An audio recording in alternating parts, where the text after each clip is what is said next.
The 2013 summer movie season has officially begun. How's it going, everybody? Welcome to the Film Review, episode number 132, and the film I'm going to be reviewing for you guys today is Iron Man 3.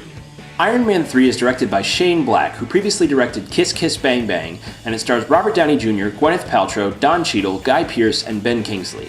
Now, the story follows Tony Stark, who's still dealing with the aftermath of the events from the Avengers, when he faces a new threat named the Mandarin, and he's put to the test where he must use only his intelligence to survive. Iron Man 3 is the first film in Phase 2 of the Marvel Cinematic Universe after the Avengers, but instead of Jon Favreau behind the camera, we have writer and director Shane Black, who wrote and directed Kiss Kiss Bang Bang, and he also wrote Lethal Weapon. So I was very interested to see how he would put his stamp on a superhero movie.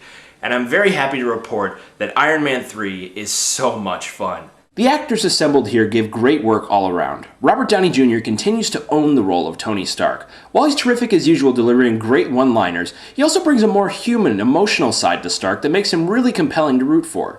And Don Cheadle finally gets a much more substantial role as Colonel Rhodes, and he and Downey Jr. have terrific chemistry, with them both sharing some great moments.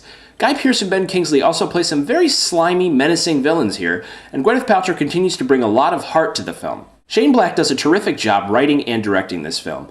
Iron Man 3 is actually not your traditional comic book movie, and Black actually turns the second half into a really terrific detective/buddy cop action comedy that's a ton of fun to watch. I'd almost describe it as if Iron Man was a Lethal Weapon movie. This is also the funniest Iron Man film to date, but while balancing some pathos and emotional weight as well. The action here is just fantastic. Personally, I've never really been a fan of metal-on-metal action, which the previous two entries mostly featured, but Black actually makes the action quite exciting and, most importantly, different every time around. The climax in particular is quite spectacular in terms of direction and had me on the edge of my seat. Now, Iron Man 3 is definitely not a perfect film. For one thing, it took about 20 minutes or so before it really got going, and something felt off tonally that I can't really explain.